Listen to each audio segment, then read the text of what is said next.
now. And with the construction and reduced foot traffic, you kind of got a perfect storm in Wynwood right now. The artsy neighborhood is undergoing another renaissance, prompting some concern. They killed kind of the soul of Wynwood, what it used to be, what made it cool. Tonight, CBS News Miami explores what's next for Wynwood.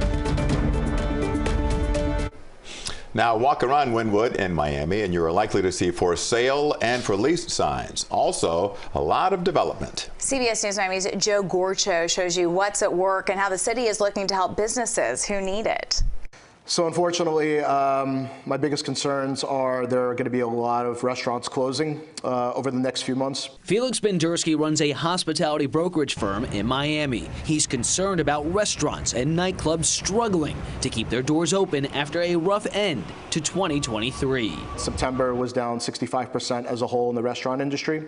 October was down 45%, and November was down 25%, which worries me a lot because I think that over the next couple of months, we're probably going to have 80 to 100 local restaurants closing. Edgewater, Wynwood, downtown, and maybe a little bit north. Arnaud Magal is the owner of Novella Cafe Social in Wynwood. He helps bus tables and builds relationships with customers.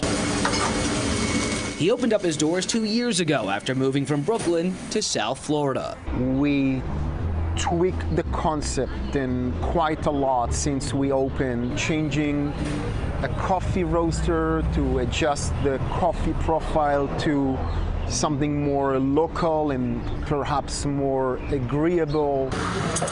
Business flows, but he expects a slower summer in sales. He's ready to adjust. Yes, I am worried, but not on a level of are we going to shut doors? Not at all. We expect maybe a 20% drop. What it means is that people are going to get less hours. But walking around, I saw 4 signs on buildings for sale or lease within a 2-block radius. The rents are getting higher, the margins are getting lower, and the expenses are getting higher. And several lots are being built toward the sky around the for sale signs. We're seeing a rapid amount of growth over the next 3 years, which will bring in a lot of foot traffic and people. Christina Crespi is the executive director of the Miami Downtown Development Authority. She says the DDA, in part, helps small businesses survive the growth of new office, retail, and living spaces in Miami under its umbrella in Brickell, Downtown, and Edgewater. And so we've developed grant programs to that effect to help them navigate through this difficult time. Also want to support our local businesses, those that have been here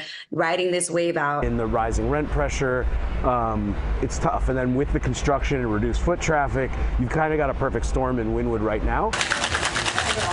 Gramps owner Adam Gersten has deep ties to Miami, living here his whole life. He says business remains steady, even though uncertain about the future. Plan moving forward is to not change course and just keep doing what we do. And that's what one resident we spoke to hopes for as well, despite the boom in development. I would describe it as raw, colorful, and in your face. Michelle moved to work in Wynwood a little over a year ago. So I used to live in San Francisco, and the main part that I love about California was the vibrancy and the color, and then the tech industry took over Silicon Valley, and it became very gray and muted, and that's what I would hate to see about Wynwood. I like the fact that it's a little bit raw, a little bit industrial.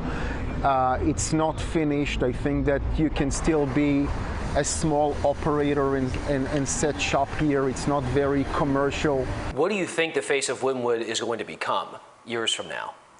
I think a couple of blocks will still have some flavor. I think the rest of it's going to look like a giant shopping mall. I've had conversations with landlords, and landlords are not planning on any sort of correction.